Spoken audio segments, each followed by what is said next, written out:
Então tá bom, então vamos começar então, que já são 8 horas, o horário programado aí. À medida que o pessoal vai chegando e vai fazendo aí como é que chama em português? Sei lá, o login, né? Vai se cadastrando no sistema aí, vai poder ouvir o que a gente está falando. Conexão.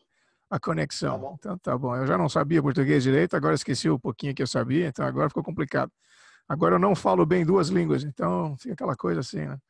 Mas então tá bom, Coronel Dabu, muito obrigado pela disposição, pela disponibilização dessa hora aí, que eu sei que domingo é um dia especial para a família, mas nós já tínhamos tentado fazer isso alguns outros dias, a coisa não funcionou, mas enfim, conseguimos fazer funcionar. Né? Estamos aqui hoje falando. Eu comecei com essas entrevistas já um tempo atrás, mas tinha feito mais uma parte em inglês com outros caras que eu conhecia aí de Israel e Estados Unidos, enfim, Europa. E daí um dia eu pensei, bom, vamos fazer com um pessoal que eu conheço no Brasil, né, que pelo menos é umas 4 vezes mais gente do que eu conheço aqui na Europa, né? E é claro, o pessoal que eu tive muito contato aí com as pessoas com as quais eu passei muitos anos aí no Brasil vivendo junto e aprontando um monte, né? E o povo me safando a vida aí. E você foi um deles, é claro, que ajudou muito nessa etapa aí. Então, vamos bater um papo, vamos contar um pouco da tua história, como é que foi essa tua trajetória aí, que hoje você está aí tranquilo, relaxando, depois de ter passado os últimos 28 anos aí trabalhando aí na segurança pública no nosso estado do Paraná. Então, conta para nós aí, vamos começar lá do começo então, manda bala. Boa tarde, obrigado pelo convite. E 35 anos. Você Uau. deixou um pouquinho menos aí, mas é o tempo que a gente trabalha aqui até chegar para a reserva, como a gente chama. Então, a minha história de polícia começou em 1981, quando fui para a academia. No ano de 1980, eu fiz o NPOR, que é uma etapa opcional, que você escolhe fazer a formação normal lá de soldado. Algumas pessoas não são chamadas e eu acabei fazendo o NPOR no ano de 80. Daí, em 81, eu fui para a academia, fiquei lá até 83, quando saí aspirante, em 83. E de lá para cá, a história toda de trabalho na polícia, na parte administrativa, na parte operacional. Quando nós nos conhecemos, 83 foi quando eu comecei, acho que a treinar, eu tinha, mais ou menos, foi quando eu comecei a treinar karatê lá na academia, ainda era tenente, na verdade, nós nos conhecemos quando você era primeiro tenente já. Isso, com certeza. Isso Faz tempo. Foi ontem, né? E a parte de arte marcial na minha vida começou porque eu fui acompanhar a minha enteada nos treinamentos lá na academia do professor Edson. Então eu queria saber como era o treinamento, qual era a interatividade, como é que era a interatividade do professor, do Do instrutor, instrutor, né? Claro. quem ia trabalhar com ela.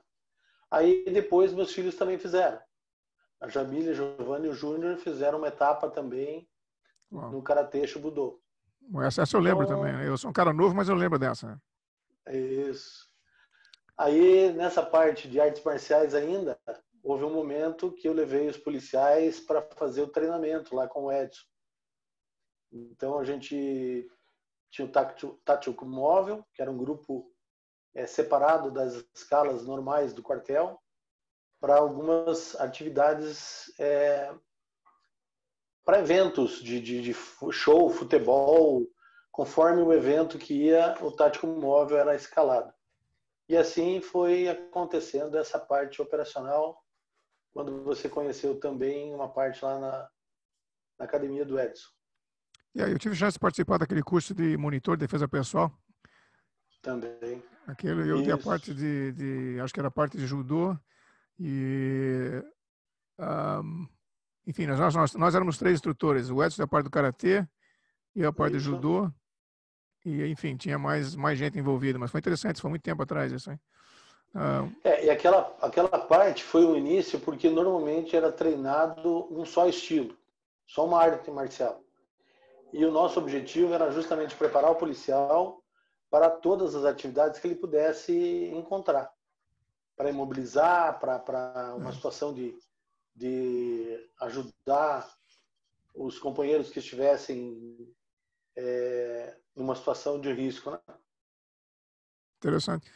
Aquela história, o treinamento sempre foi importante, né? Você foi um dos caras que sempre estava tentando fazer alguma coisa, empurrar o povo para fazer o treinamento. Alguns achavam que era interessante esse apoio, outros não gostavam, mas enfim, o pessoal tinha que fazer de qualquer forma. E era engraçado isso, né? O que fazia, o que difere muitas vezes das outras polícias, esse treinamento era feito no que era considerado como horário de folga. Hum. E cada um tinha outra atividade ou desenvolvia outro tipo de atividade física.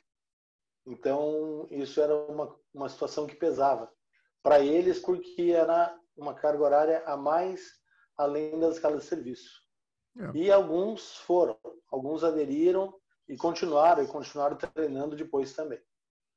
O que eu achava interessante é que às vezes o pessoal reclamava do fato que você era bem, aquela história, na hora, não é depois da hora, enfim, aquela coisa toda, mas eu hoje com as pessoas com quem eu converso sempre falo que tem saudade daquela época, porque pelo menos aquela história eu era feliz e não sabia, né? Então, A situação é justamente essa. Em algum momento as pessoas reclamam porque a atividade é maior, porque ele está sendo exigido um pouco mais, mas depois ele reconhece. Isso a gente tem esse reconhecimento com o passar do tempo, com certeza. E uma vez que você passou a primeiro tenente, você começou já a comandar alguma coisa. Eu lembro que na época que eu trabalhava com, acho que quem apareceu foi o Fonseca, se foi o mesmo Fonseca que eu estou pensando que é. Nós vamos ter história para falar aqui durante mais umas 6 horas, pelo menos, mas enfim, eu trabalhava numa empresa de segurança e aí, através do nosso conhecimento, nós acabamos fazendo um curso de pilotagem de motocicleta. E naquela época, eu acho que você era o 12º batalhão, é isso? Era, 12º. Trabalhava Foi a com época aquelas do... CB400, aquilo era moto da época, né?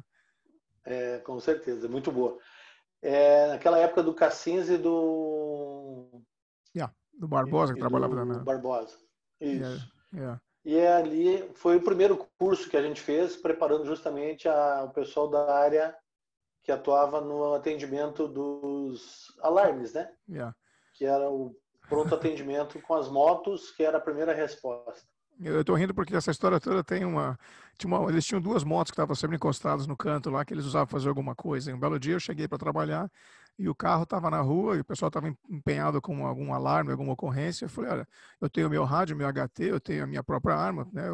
Eu tenho licença para moto, eu posso subir nessa moto e atender o alarme? Os caras olharam com aquela cara para mim assim, de, pô, acho que não, né?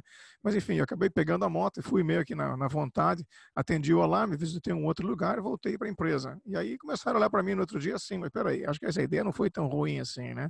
Nós temos um carro com 3 caras dentro e por que nós podemos ter 3 motos e ter muito mais gente atendendo? Então, quer dizer, quem estiver assistindo isso e me odiar por ter trabalhado no inverno de Curitiba de moto, eu sinto muito, mas a ideia era muito boa no começo, né? Mas, enfim... E eu lembro até hoje, uma das aulas, acho que foi a última aula do curso de motos, que foi com chuva. Foi. Você deve lembrar disso também. E aí, veja bem, aí através desse conhecimento, conversando com o Cassinhos e com o Barbosa, os caras lá, eu disse, olha, eu conheço o Tenente Dabu, que trabalha com moto, mas a gente pode tentar conversar com ele e fazer um esquema aí, né?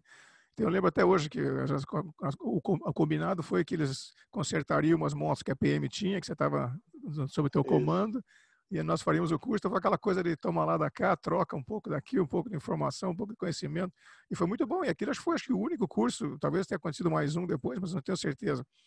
Então, às vezes eu olho aquela foto, inclusive acho que foi você que mandou a foto da galera toda na frente do 12º na época, e foi muito legal poder relembrar aí daquele período lá. Mas foi bom, porque o pessoal pelo menos tinha uma ideia melhor do que fazer, né? Ou melhor, do que não fazer, né? Que já ajudava muito, né? E a motocicleta teve um período que ela não tinha um número de adeptos, o pessoal não tinha, porque Curitiba é mais difícil, frio, madrugada. Então, com o tempo, alguns motociclistas começaram a aderir a essa ideia, a fazer esse tipo de trabalho e atuar. E um dos problemas gigantes no começo, inclusive com a polícia militar, era o fato da arma, né? O policial armado de moto. Quer dizer, as 2 mãos estão ocupadas, como é que vai operar um rádio, como é que vai operar a arma em caso precise. Então, quer dizer, foi toda uma adaptação. Hoje eu acho que não existe mais esse tipo de problema. O pessoal já se adaptou com a ideia já, né? O pessoal já está acostumado. Atualmente eles estão trabalhando de forma diferente em trios e 3 motos, né? Mais um garupa com arma longa. Em alguns momentos estão aplicando dessa forma. E a nossa época, eu saía sozinho com a moto, quando precisava e era alguma situação diferenciada, eu levava sempre um parceiro junto, ou quando era um evento maior, aí sim o grupo maior de motocicletas. Mas é muito interessante, foi bem um precursor do negócio, vamos dizer assim, né? Que hoje em dia imagino que deve existir até uma própria companhia, um batalhão, alguma coisa assim já, né? Mas na Tem as época não frações, existia. dentro dos batalhões tem o grupo das motocicletas aí. Uau.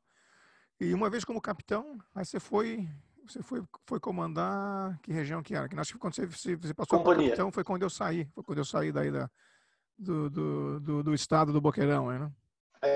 Aí você assume comando de companhia. Então daí você começa a coordenar o grupo de pessoas para a atividade e também dar retorno para o comando.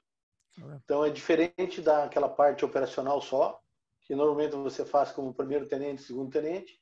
O capitão ele passa a ser um gestor desse grupo de pessoas aí. Normalmente 100 pessoas, 90, 100 pessoas tem numa companhia. Então, nos bons tempos. Atualmente eu não sei como está atualizado esse efetivo por companhias, mas era mais ou menos isso. E na época existiam muitas, né? Era o 12º, 13º. Eu lembro que depois, acho que, se me falha a memória, Tinha um regimento, tinha um regimento naquela época. E agora tem outros batalhões. Já houve uma divisão de área para que haja uma melhor resposta para a população. Porque os caras tinham que viajar para atender a ocorrência, né? O cara quase que saía do estado para poder atender a ocorrência. Era o lugar. Era a divisão, o regimento, por ser uma unidade que trabalhava só com os cavalos, aquela época ela tinha unidade de área. Então isso tudo foi mudando com o tempo. O regimento fica hoje só com a parte da cavalaria e algumas aplicações também, mas ele não tem mais uma responsabilidade de área de trabalho daí. Ok, uau. É o estado que ele atende daí quando precisa. E aí quando você se envolveu com a parte de patrulha escolar, foi a patrulha escolar, não foi? Mas deixa eu terminar essa parte de capitão um pouquinho, para depois a gente avançar então.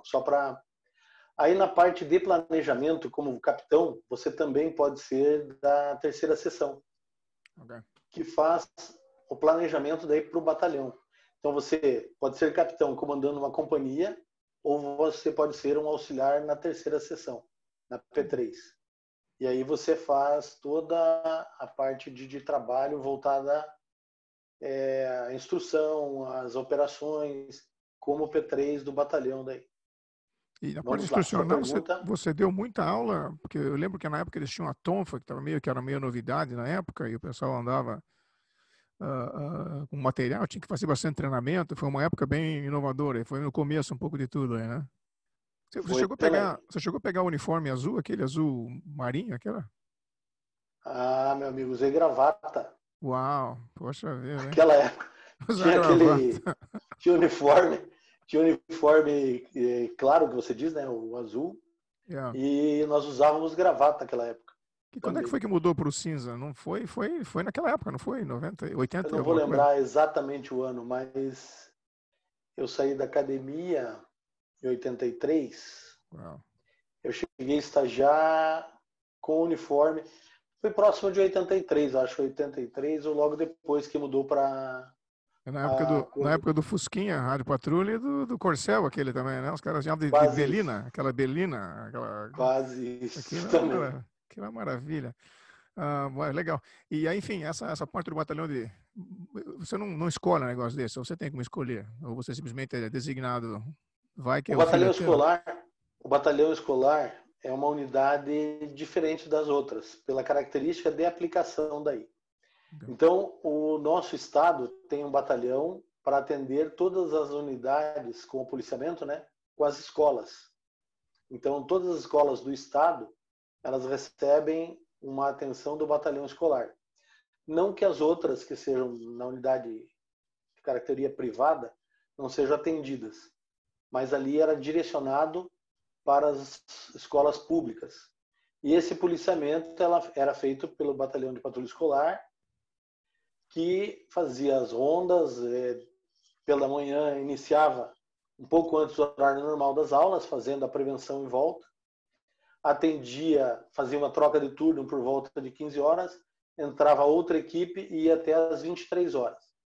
Então, período completo onde tínhamos as unidades escolares do estado funcionando. E a diferença que foi esse batalhão naquele momento da implantação, nós nos aproximamos bastante da Secretaria de Educação. Então, nós tínhamos também palestras, reuniões com o pessoal da educação, preparando-os melhor para as situações que acontecem nas escolas, para evitar que eles fiquem sem saber o que fazer, qual o destino dá para aquele problema que surgiu para eles, e o batalhão escolar tinha o papel de fazer essa mediação e participar da capacitação dos professores também. Uau. Interessante. E nessa história toda você acabou, além da Academia do Guatupê, que são 3 anos, mas é considerado como uma faculdade, né? Você fez o que mais? Você fez ainda pedagogia, se não me engano? O nome é Curso de Formação de Professores. Eu fiz na PUC. Uau. Porque nós trabalhávamos, e a Polícia Militar trabalha até hoje, com o PROERD, que é o Programa Educacional de Resistência às Drogas e Prevenção às Drogas. Então eu fui conhecer a formação dos professores. Foi um curso de 3 anos na PUC, e para eu conhecer como os professores eram preparados para entender tanto o lado deles, como também o que surge na escola para eles. Porque essa faculdade que eu fiz, ela previa que eu pudesse trabalhar naquela época até o 4º ano. Atualmente a nomenclatura é 5º ano.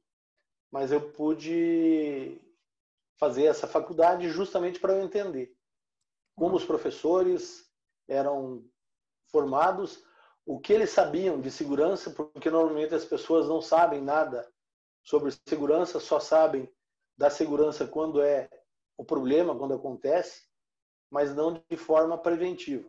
Então nós conseguimos aproximar também lá na PUC, no curso que eu fiz, para eles conhecerem um pouco da Polícia Militar. Em alguns momentos que eu não podia, não dava tempo de trocar de farda, eu ia para a aula fardado, porque era a minha rotina de andar fardado por causa do trabalho. Quando podia, na maioria dos dias eu conseguia usar a roupa civil para ir para a faculdade, mas as pessoas foram conhecendo o policial que também foi para a sala de aula. Isso é interessante, que eu imagino que aquela história, aquela barreira que existe entre o policial fardado, o oficial, o cara armado, né, que sempre tem aquela coisa que acaba passando um pouco de medo e um pouco de receio, mas uma vez que você estava lá envolvido nesse ambiente, acho que a coisa ficava mais fácil, né? Porque afinal de contas, você sabe o lado do que o professor pensa e aprende e como tudo mais, e o lado do policial, do oficial, do comandante. Então, quer dizer, acho que facilitou muito esse trabalho entre a Polícia Militar, o teu trabalho e os professores, enfim, né? Exatamente. E uma das coisas que a gente procurou fazer desde a primeira equipe que assumiu o comando do batalhão escolar e essa aproximação com a Secretaria de Educação foi justamente tirar essa característica do uso da arma como para uso final. Ela está ali para proteger o policial militar para uma eventual situação de emergência que ocorra, e ele vai fazer uso. Mas se não, ele vai manter com a arma no coldre ou não vai fazer uso dela aleatório ou sem motivo. É bem interessante. Uma vez isso quanto tempo esse período entre academia, segundo tenente, primeiro tenente, capitão, enfim, o que 4 anos, 5 anos, ou depende de trabalho, depende de uma série de coisas, não? Como é que funciona isso? No começo você sai como aspirante da academia, daí o meu período foi de 6 a 7 anos para cada período. De primeiro tenente, segundo tenente, primeiro tenente. Como capitão, eu fiquei 9 anos. Foi um período maior. Aí depois disso fui a major, fiquei lá mais uns 3 anos. Depois a tenente-coronel, que foi quando assumi o comando do batalhão escolar. Okay. E depois disso fui como coronel para a diretoria de ensino e pesquisa, onde encerrei as minhas atividades daí. E esse período de estar em comando e estar na rua, por exemplo, vai até capitão, depois de capitão para frente, e você não está na rua mais correndo atrás do cidadão Depende. que perdeu o chinelo. Você sempre tem algumas escalas, algumas atividades. Então, Então, você tinha elas um não. imã que sempre te levava para o lugar. Tinha uma ocorrência, estava passando, opa, já estou aqui mesmo, vamos lá, né? Não, e você tem as operações. Por exemplo, quando nós tivemos aqui a presença da Seleção Brasileira de Futebol. Então, é feito todo um aparato e o comando vai mudando o escalonamento. Então, se ali era um jogo normal, poderia ser escalado um capitão. Se tivesse um risco maior, se fosse aplicado um efetivo maior, pode chegar um major ou até mesmo um tenente-coronel. Okay. Então, a seleção brasileira era o tipo caso que sempre ia um tenente-coronel no comando, porque eram mais frações de tropa, era um efetivo maior, e aí a nossa preocupação era a segurança do todo. Preparar o Das povo para a pessoas. guerra, né? Porque, afinal de contas, do nada pode virar uma coisa brava num minuto, né? Nós tivemos aqui casos mais caseiros, né? Futebol, jogo de futebol local. E no final do jogo, o resultado esperado pelo clube não agradou. E a torcida se revoltou. Yeah. E você também deve acompanhar isso acontecendo aí para o teu lado, onde você está, quando o resultado não é favorável, né? Oh, yeah. Não, aqui tu faz. Se os caras ganham, eles brigam. Se eles perdem, eles brigam também. Que afinal de contas, o negócio é ir lá para brigar, né? Não é à toa que eles são chamados de hooligans, né? Afinal de contas, o negócio começou aqui, né? Isso que eu digo. E eles. Não faz diferença que o cara mora no primeiro mundo e o cara foi educado em Oxford. O cara é um animal de qualquer forma, né? Então, o ser humano é uma figura Exatamente. interessante. O comportamento do ser humano é. E aquela terrível. história aqui, já aconteceram casos aqui de prenderem os caras no jogo de futebol. Por exemplo, os caras foram daqui para a Bélgica, atravessaram o canal ali para assistir o jogo e bebiam das 7 da manhã às 9 da noite, foram assistir o jogo.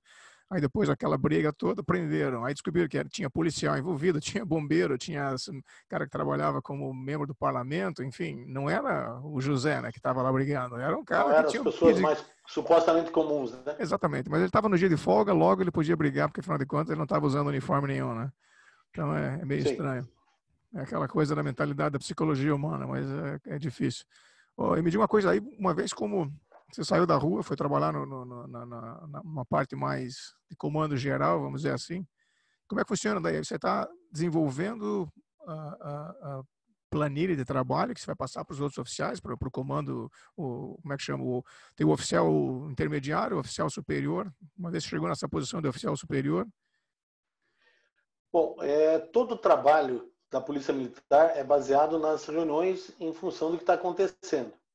E o nível de risco do evento que tem, a importância do evento que tem, vai ajustando o efetivo, mas as reuniões elas podem envolver representantes da prefeitura, representantes do próprio estado nas outras secretarias. Então, tudo depende da proporção que o evento tem. E a terceira sessão, que foi o segmento que eu mais trabalhei na minha carreira, é sempre o planejamento e instrução. Okay. Então, você tem que estar antecipando para evitar que os problemas te surpreendam. Você tem que estar um passo à frente. Planejamento, um passo à frente. Então, aí tem essa estrutura. Então, pode ser mandado um capitão fazer um levantamento no local e ele vai trazer as informações para fazer um outro plano, com aquelas informações iniciais. Aí pode ser uma proporção maior, envolva outras áreas de batalhão ou deslocamentos de um lugar para outro, de um bairro para outro, ou já ocorreram casos de envolver municípios diferentes no próprio estado. Você envolve pessoas desses comandos para que haja um planejamento mais seguro, para que haja continuidade nas atividades. Elas não podem ser pensadas só como aquele município. Então, nós tivemos um aniversário do Japão, que foi comemorado aqui, envolveu 4 municípios lá para Londrina, Maringá, então vários municípios envolvidos no mesmo evento. Reuniões preparatórias foram feitas também, e nesse caso especial envolvia também o Exército. Uau. Então, essa proporção de planejamento, ela vai tomando conforme o risco de cada evento. A proporção de risco, normalmente. Ok. E me diga uma coisa, eu estou meio pulando de assunto porque vai me aparecendo na cabeça, eu vou lembrando que essas coisas eu tenho uma pauta, mas a pauta às vezes eu jogo ela para cima e o que cair eu pergunto, é mais fácil assim. Manda lá. Muitos oficiais que eu conheço, nós conhecemos, saíram de Curitiba e foram para o interior e nunca mais voltaram para a capital. Existe essa coisa de você poder escolher, eu quero ir para o interior e vou comandar uma unidade lá e vou ficar por lá, não volto mais? Ou capital, Curitiba, o que acontece lá, o quartel-general, enfim, tem que ser parte dessa pirâmide, dessa escala que você sobe, hein? Você pode até pleitear uma vaga, mas normalmente tem os critérios, que tem pessoas que já são da região, já moram naquela localidade, naquele município, e naturalmente eles podem ser promovidos e permanecer no mesmo local. Entendi. Eu, por exemplo, não saí de Curitiba. Trabalhei aqui os 35 anos, porque as pessoas optam muitas vezes por trabalhar no interior. Às vezes o interior é um pouco mais tranquilo que a capital, né? Imagino. Mas existe a possibilidade de buscar, mas normalmente os critérios são definidos. Às vezes nos cursos, os critérios de classificação do curso, ele pode ter a opção de escolher ou não. Então tudo isso é possível. Bom, interessante.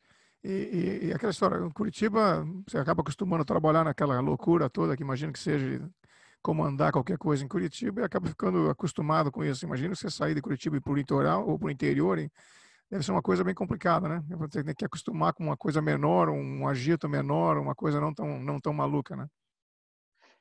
A pessoa que vai para uma cidade do interior, ela já vai esperando isso, porque é bem diferente a rotina da capital e as outras cidades. Você tem os grandes centros, como Londrina, Maringá, que também tem uma proporção de trabalho, Cascavel, tem outros municípios, mas aqueles municípios menores, realmente, o ritmo de trabalho é bem menor. É mais diferente, não é que seja menor, mas é diferente do ritmo da capital. Imagina. Você tem em Curitiba, a coisa é proporcional, gigante, né? Você tem que trabalhar com, eu digo que você está dirigindo um ônibus cheio de gente, né? Não é só um carro com 3 pessoas sentadas atrás, né? É mais ou menos essa a ideia. Deve estar próximo de 1.800.000, Curitiba. Uau, tá grande, hein? Só o Boqueirão Aí deve ter você 1 milhão. pega a região metropolitana, os outros municípios no entorno, né? Aí você passa dos 2 milhões e pouquinho. Bastante gente. E nesse período todo, qual foram dessas unidades todas que você passou que você achou que te deu um retorno melhor, que te fez sentir mais em casa, se é que existe esse tipo de coisa? Eu gostei muito das duas unidades operacionais que eu trabalhei, que foi o 12º e o 13º. Passei no Estado-Maior do Comando do Policiamento do Interior, no Comando do Policiamento da Capital, que hoje tem nova nomenclatura, nova divisão de área. Mas o batalhão escolar foi o batalhão que, pela característica dele, de buscar a aproximação com a população da educação, para desmistificar que polícia só existe para prender. Então, aquele batalhão, para mim, foi o que trouxe mais um retorno melhor, pessoal. Os outros eu gostei muito, mas a característica de batalhão escolar foi diferente. E o batalhão escolar ainda tem uma atividade que é de prevenção às drogas, que é um trabalho que é feito com as crianças ou pré-adolescentes ali de 10, 11 anos, que são a prevenção às drogas trabalhada com os pequenos. Para que eles já saibam dizer não, para que eles saibam escolher os amigos deles, fazer as escolhas corretas no que eles têm que fazer, o que não fazer também. Interessante. Esse trabalho ainda continua ou quando muda a administração do governo a coisa também muda? Não, continua. O Ah, batalhão escolar continua o PROERD funcionando, trabalhando também, tem um comando próprio e ele atende todo o estado do Paraná. Então, uma característica disso para nós aqui no Brasil é a questão dos estados, né? Então, dentro do estado, cada estado tem esse trabalho também. Entendi. Bom, interessante. E uma vez, 35 anos depois, você chegou à conclusão que estava bom, vou eu vou ali, já volto, me dá o meu passo que eu vou descansar agora. Como é que foi essa Não, daí mudança? chega. Pois não, termina a pergunta. Não, como é que foi essa mudança? Eu estava conversando com o Coronel N outro dia, que é lá de Maceió. Nós nos encontramos na Polônia, num curso de tiro. Aí eu andei por ele, pô, brasileiro, tá fazendo o quê aqui, né? Ele era tenente-coronel, e ele falou: eu tô voltando agora, acho que me aposento. Passo coronel, vou me aposentar, mas vai ser complicado, né? E ele é tudo operacional, curso na SWAT, curso de operações especiais, aquela coisa toda. E aí outro dia eu conversando com ele, ele falou, pô, você não vai me perguntar se eu estou me sentindo falta da PM? Eu falei, vou perguntar então, se eu estou sentindo falta, estou muita falta, diz ele. Eu como eu queria estar lá. A falta é sempre É, aquela de estar enfiado no negócio, estar na correria, lidando com o povo. Mas ele falou, agora ele trabalha numa outra secretaria, então ele quer dizer, ele pode fazer a mesma coisa, mas agora num setor mais privado, uma coisa mais particular, vamos dizer assim. eu optei por abrir uma empresa, porque eu Não. sabia que aquele tempo, para mim, terminava nos 35 anos.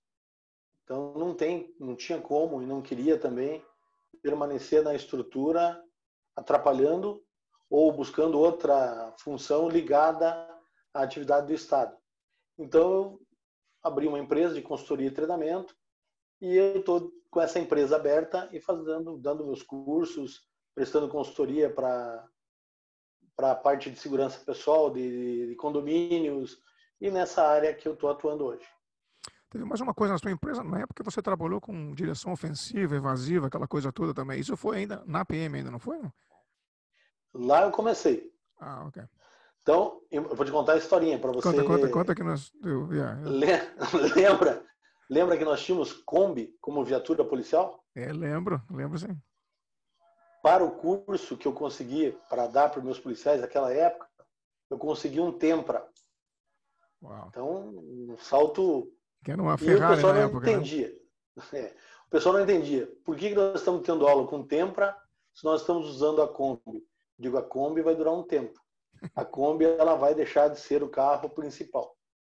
E a viatura vai mudando com o tempo, nova gestão de governo vai aderindo às ideias que o comando apresenta e as melhores viaturas vão sendo usadas. E hoje nós temos ótimas viaturas para todos os batalhões, né?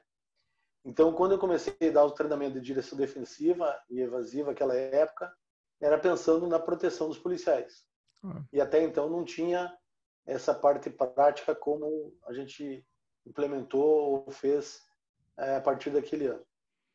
Isso foi bom, porque você também acabou transformando isso num curso e o pessoal acabou tendo brevet, fazendo curso, aquela coisa toda, se Aí envolvendo. a administração foi dando esse caminho. Porque sempre tem alguém planejando, estudando ou fazendo a parte de planejamento. Então isso aí transformou-se num curso e isso aí foi muito bom com o objetivo dos policiais, para eles buscarem esse curso como um diferencial de quem não tinha. Uau. É interessante aquela história, você está envolvido no negócio, para quem gosta, vai fazer todo quanto é tipo de curso que puder fazer para poder melhorar dentro da carreira, aprender mais, poder se posicionar em outras unidades, talvez, né? O cara pode até conseguir uma transferência por ter um currículo um pouco melhor do que um outro que só faz o básico, né? O que eu posso fazer o mais, não posso. O que os outros podem fazer é o normal. Então, se eu tenho esse diferencial, se eu sei dirigir com qualidade, se eu posso ser um bom motorista para minha equipe de trabalho, eu estou cuidando da minha segurança e da minha equipe. Então, esse diferencial é importante. E depois também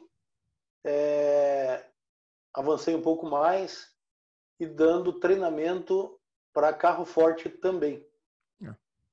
Fazendo, inclusive, o reverso de carro forte. Eu lembro que nessa época a gente teve um treinamento lá no Guatupê, uma época, que levaram um monte de carro forte de empresas lá, e o pessoal estava fazendo treinamento de tiro, foi uma coisa bem interessante, né? Isso. Só que naquele momento ainda não tinha o reverso. Depois nós fizemos um avanço nesse treinamento e foi feito o reverso com o carro forte. Então você lembra a manobra, vem de ré, gira o volante, ele vira para o outro lado. E o pessoal não botava fé que não acreditava que dava para fazer. Dá para fazer. Você tem que analisar o local, se é plano, se é inclinado, aquilo tudo que você tem que e o carro pensar forte enquanto pesa condutor. alguns quilinhos, né? Quer dizer, se for fazer uma manobra, toma cuidado para não derrubar a casa de ninguém, né? Exatamente. Uau, Então, interessante. Eu estava conversando antes com o Ricardo Kusch, que é da Guarda Municipal. Ele estava conversando que ele fez um curso de formação com você, isso há muito tempo atrás, que era a formação de vigilante dele na época. E sim. ele estava contando aí do fato de que lembra daquela época dos ensinamentos, aquela coisa toda que até hoje ele usa aí dentro do trabalho dele lá, mas é interessante. E me diga uma coisa, no karatê, você falou que você levou os sobrinhos na época, filho, depois os filhos, e aí você Os começou a filhos, os treinar também. filhos. Sim, E, daí eu levei a minha equipe de trabalho, que era o pessoal do Tático Móvel, para fazer o treinamento. essa eu lembro. Para justamente o policial ter mais segurança quando vai fazer uma abordagem. Se você esboçar uma reação, eu não vou precisar da arma se eu souber usar os braços e fazer uma contenção, uma defesa. Então, um passo na frente. E na parte pessoal, você também, você conseguiu chegar à faixa preta, terceiro, quarto dan? Foi isso? Segundo. Segundo dan. Eu Segundo te dan. promovi a tenente, já capitão, já. Vai, pega aí, Isso. leva o cargo, vai. Mas que legal, e a gente treinou bastante tempo isso, né? Isso faz uma época que eu tinha cabelo, eu era um cara alto, inclusive, Faz naquela tempo. época. E na academia do Karatê, eu estava conversando com o Edson outro dia e contando que ele já está lá, sei lá, quase uns 40 anos já, né? Ele fala que ele tem 25, mas ele já está dando aula uns 40, então quer dizer, faz a Já faz um matemática aí, tempinho mais. Um alguma coisa não está tempinho dando mais. certo, né? E como é que você vê essa coisa do policial treinando uma arte marcial? Você acabou de falar que você incentivava os caras a fazer isso, mas muitos faziam porque eram obrigados, e a minoria que era artista marcial, que depois virava policial, que acabava colocando os dois juntos, né? E você ainda tem alguém daquela época que treinava com você, que até hoje continua treinando, ou o pessoal todo seguiu o caminho para outros lados? Né? O pessoal, principalmente os oficiais, alguns permaneceram como instrutores daí. Alguns permanecem. Mas o que eu ia comentar com você agora, já que você falou do Edson, nós fomos lá na academia fazer uma apresentação para os cadetes e eu estava fardado, coturno, tudo normal assim, e o Edson de kimono e uma defesa de faca. E eu fiz uma defesa de perna, né? E acertei o braço dele para tirar a dita faca que ele estava segurando. Lógico, na hora deu tudo certo, tranquilo, mas depois ele comentou que eu tinha usado um pouco mais de energia do que precisava. Ele chegou a quebrar, não? Não, não chegou. Ah, então Mas tá bom. é aquela coisa da empolgação, né? É um momento para demonstração, para mostrar que funciona. Yeah, E muitos treinamentos a gente fez e mostrou que dá certo. yeah. Ele também participou de formação de cursos de soldado como instrutor, então isso também foi muito bom. E aí a situação, você aplicar o conhecimento que você tem daquela arte marcial para o que você precisa. Right. Então você tem técnicas que são apenas para imobilização, mas se vem uma outra pessoa que não deixa você encostar, você tem que diminuir essa distância de algum jeito. Yeah. Se ela não permitir que você abrace ela ou encoste nela, você vai ter que usar a perna e braço do jeito que der. Então, essa combinação de artes marciais, para mim, sempre foi o principal. Nunca um estilo só, mas que seja um estilo ou as artes marciais que o policial possa utilizar no serviço dele, na atividade que ele vai desenvolver.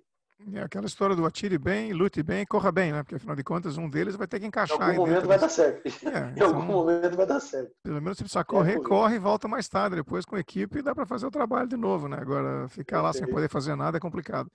É isso E aí. o que eu ia perguntar agora? Eu falava para fazer uma pergunta, acabei esquecendo. Um, a parte do karatê, a parte do treinamento, a parte. Oh, yeah. Conta aí eu lembro de uma ocorrência, eu estava querendo falar isso agora, naquele ginásio esporte aí no centro, o Cristal. Sim. Um, como é que chama aquilo? Cristal. Círculo. O círculo militar. Yeah, mas tinha um cristal, alguma coisa que era de cristal lá, enfim. O O ginásio de Palácio de esportes ali Cristal. Acho dentro. que era Isso. Palácio de Cristal, enfim.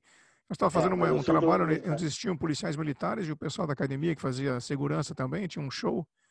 E o cidadão que estava fazendo o show encarregado lá veio pela retaguarda e colocou a mão no teu revólver. E você controlou Sim. com a mão esquerda e deu-lhe uma bela uma cotovelada, que pegou no nariz do cara. E o nariz do cara virou a testa dele praticamente. Então foi uma cena assim muito interessante, que era meia hora antes de começar o show, tava tudo aquela correria, aquela organização, e foi pedaço para todo lado, né? Ou aquilo foi de manhã, na E verdade, e o show era à noite, é uma coisa assim, né? na arma não se mexe, né? Agora Então, ele sabe dessa, né? Agora ele aprendeu, com certeza. ele aprendeu naquele momento. Yeah. Mas sempre, até para os meus filhos, para a Jamile, para o Júnior e para a Giovana, eu sempre disse: a arma fica longe. Yeah. Não tem que mexer, não tem que pegar, não tem que. Eu mostrava para eles. Eu chegava em casa e deixava o cinto com a arma, não fazia deixar claro para eles que aquilo ali era um instrumento de trabalho, Uma que eu ferramenta, né? usava para ir trabalhar, para me defender se precisasse, Yeah. mas não era nada para eles olhar, curiosidade, eu mostrava. Yeah. E acho que o principal segredo disso foi ter mostrado para eles logo no começo, dizendo que aquilo era para minha proteção. Yeah. E aquela história do pai, né? O pai quer que os filhos sigam a carreira, né? Por mais que ele não queira, mas sempre tem um lado que, pô, vai fazer o que eu fiz, porque afinal de contas é tranquilo, eu posso te ajudar. Você nunca teve essa coisa de dizer, um de vocês três vai ter que ser policial e quem é que vai fazer o primeiro, não? Não, eu fiz o contrário. Eu disse para eles escolherem o que eles quisiam fazer. Claro. O caminho que eles quisessem tomar, entendeu? Sim. Cada um teve o seu tempo, cada um foi fazendo a sua escolha e estão bem, estão cada um bem resolvido, cada um com a sua característica própria, Claro. mas eu Importante. nunca achei... a gente soube tanta história de pessoas que entram para agradar os pais, Oh, yeah. para determinada profissão e não dá certo. Yeah. É uma das coisas que eu vejo aqui, eu vejo isso aqui, o pessoal termina a escola, vai fazer uma faculdade, faz 4 anos de direito, por exemplo, o cara se forma advogado aqui.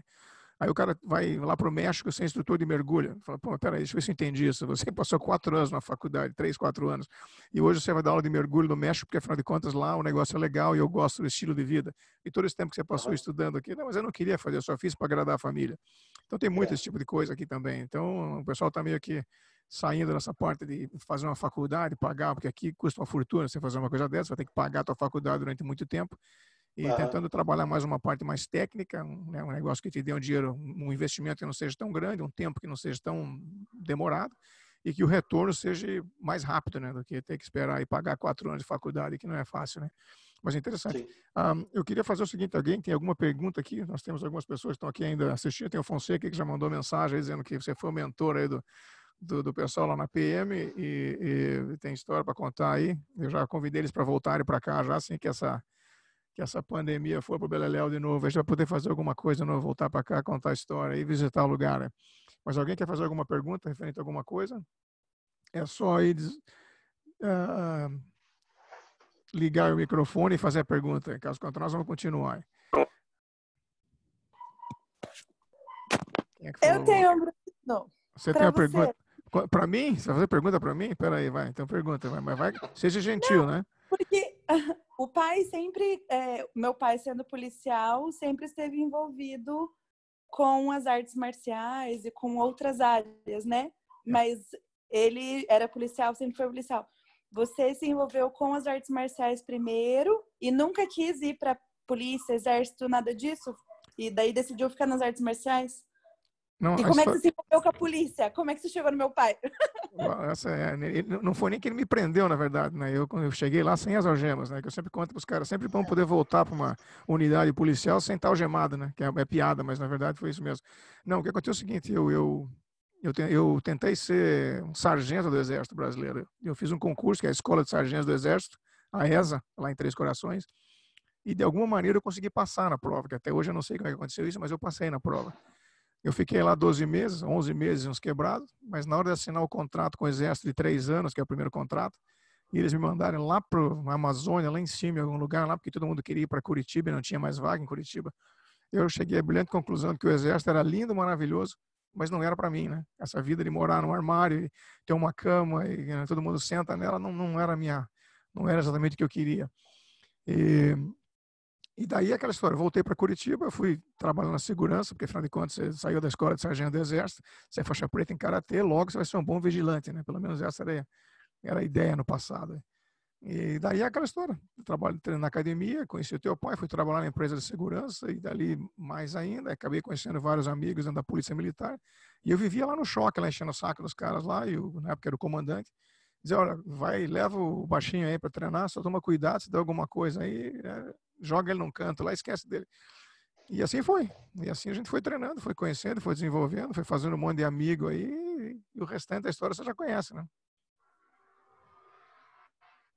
Essa é a minha história. Ai, legal. Mas não tá bom. Teve uma época que eu acho que eu tentei um concurso para o bombeiro, mas não consegui passar porque não tinha estudado, né? Burrão, né? Não me preparei direito, não passei na prova, é claro. Mas até que foi bom, né? Porque eu seria bombeiro em Curitiba e não ia poder vir para cá, né? As coisas acontecem por uma razão, como diz o outro. Né? Ambrosino, tudo bem? Tô aí. Olha aí, olha lá, celebridade. Como é que você tá? Tá tranquilo? Tudo jóia. Eu queria aproveitar o momento para agradecer você daquela acolhida que você nos deu lá em Londres, ali por indicação do Coronel Dabu, da nossa viagem de estudo do CAO. Foi marcante e a gente espera, aqui, eu moro em Maringá, na hora que você retornar para o Brasil e quiser fazer uma visita aqui para o noroeste do estado, a minha casa é a tua aqui, viu, Opa. Brasil?